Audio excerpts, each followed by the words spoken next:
Welcome back to A Time for Change. President Biden wants to spend $130 billion to reopen the nation's school.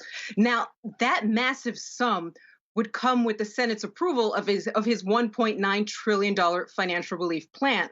But not everybody's on board. Many teachers are pointing to the slow rollout of the vaccine as a reason why schools should not be reopened.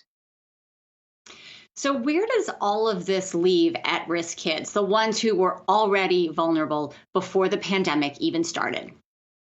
And joining us now is Geoffrey Canada. He's the president of the Harlem Childrens Zone.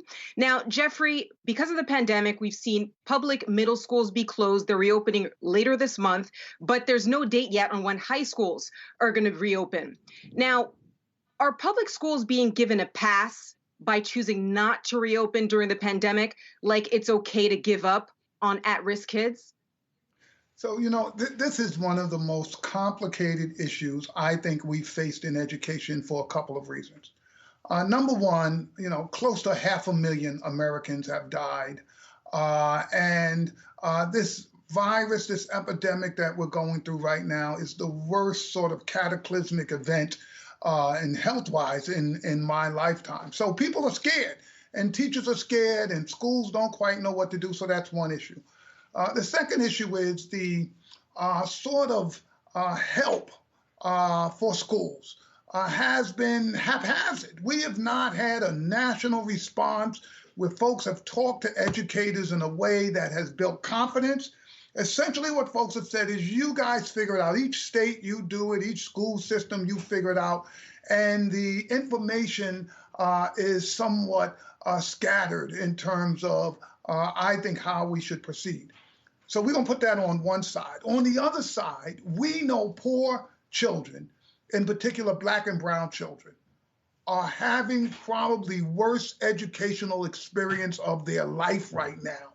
And they are losing, not just academically, they're losing socially and emotionally. We think there are going to be lots of mental health challenges from this. So job number one for President Biden and Secretary of Education has to be to get these schools open as quickly as possible. Now, how we do it safely, how we build confidence, how we say to educators this time, we're actually going to protect you and the children for real, that becomes the challenge. So, you talk about this approach. You guys have really had to step up. Harlem Childrens Zone, you've distributed nearly 2,000 learning devices here in New York, more than 1,000 headsets, 400 hotspots to students.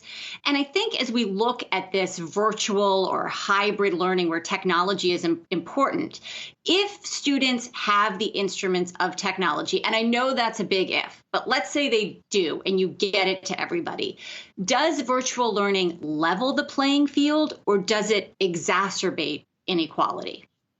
Oh, I wish it leveled the playing field. That would make this conversation we're having so much easier to just have. Unfortunately, what we find is the most disadvantaged students struggle the most with remote learning. But when you think about it, it's so clear. First of all, you've got to have an environment that is conducive to learning, which means the housing, the crowdedness that families face who are poor, the fact that parents are often working and they don't quite know how they're going to make sure their children are really tuned in and stay tuned in to what's happening on a screen. All of those things impact poor children more so than they impact middle-class children. Every parent right now, if you have a parent and you have a child learning remotely, you know you are a playing teacher. You are spending time with that child. But what if you have to work? What if you're exhausted because you're making minimum wage and you're terrified about getting COVID and you come home? How are you going to provide the same support for your child that other parents are able to provide for their children, which again just heightens this inequality. And the third thing that we have to deal with is the fact that so much of this instruction is not by live individuals. They're just there for a little period of time. And if you think it's hard for poor kids to learn at the same pace when they're in the classroom, it's twice as hard for them to learn at the same pace when they're at home without that teacher there supporting them, encouraging them, and guiding them all at the same time. So this, in my opinion, this year has been a disaster for poor children in this country. We should just face that fact. And what I would say to educators is we can't wait for vaccines to happen, which we need to vaccinate all the teachers. I just believe we should treat them like hospital workers so that we can open up these schools. But after that happens, we can't go back to business as usual. Because what has happened, we're going to have to accelerate the learning for poor children over the course, and this is not going to be just like 6 months or a year, over the course of the next few years to try and make up for this lost year. And Geoffrey, how have you been helping kids specifically at the Harlem Childrens Zone survive this pandemic? Because I know that you take it so personally, right? You like to be in these kids' lives. So how are you doing now? Oh, I will tell you, it has been a real challenge for our team and our staff, but this is what we've done. Our teachers work a full day. Our school day ran from 8 to 4 before the pandemic. It runs from 8 to 4 right now. Our children are in a Zoom with a live teacher. Those who aren't in school, there's actually a live teacher teaching them for the entire day. So what we decided was we need to have that contact. We have to be able to look those children in the eyes. We've got to make sure that they're turned on that computer and they're paying attention. And that calls for extraordinary effort. Now, look, I have to say our teachers have lives themselves. They have their own children. So this has not been easy, but they have decided that they're going to make the sacrifices necessary so that our young people can make sure there is a live human being talking to them on the other end of that screen who's actually paying attention to their needs. And we're trying to support their families and their parents in every way humanly possible so that this experience, although we know it's going to be detrimental, we're trying to mitigate against the harm. And we're running school on Saturdays. We've ran them over the holidays, and we're preparing to run school in the summertime to make sure our children who are falling behind it, we get a chance to catch those children up. It's really incredible all that you have been able to do. And I know there's still a lot of debate. I mean, we can all agree the current system fails too many children. I mean, you are doing incredible work, but there is this ongoing debate over whether charter schools are helping or part of what the NAACP has called this hodgepodge of opportunity. Obviously, you're providing incredible opportunity. Has the last year of the pandemic changed your thinking at all on charter schools? So here's one of the things people don't understand about the Harlem Childrens Zone. Yes, we've got about 2,200 of our kids in our charter schools, but the vast majority of our children are in traditional public schools. And we have always supported public schools.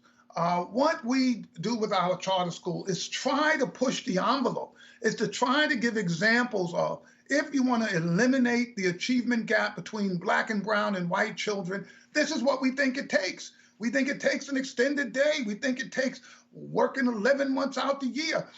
We are trying to say that there are answers, but not in the traditional way that schools run, and that we need to rethink how education happens if we're going to take advantage of all of this sort of research organizations like the Harlem Childrens Zone has done in trying to eliminate the achievement gap for children. So my sense is I am as committed to traditional public school as I've ever been. I have been arguing that these kids need devices, they need connectivity, and I've not been arguing for charter schools. I'm a big believer in charter schools, but most of our children will always be in traditional public schools, and those are the schools that we're going to have to improve their academic performance. And by the way, I think there's a way to do that, but not just by concentrating on the school and saying teachers have to make up for all the inequities in these children and in these families' lives. I don't think that's scalable.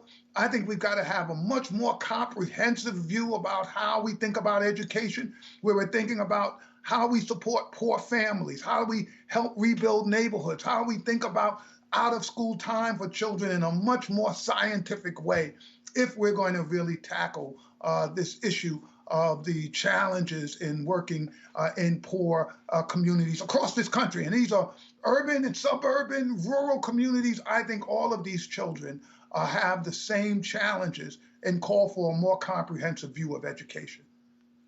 Yes, the pandemic has been a tremendous challenge for the nation's public schools, but we'll get through it. Geoffrey Canada, thanks so much. Thank you for having me on.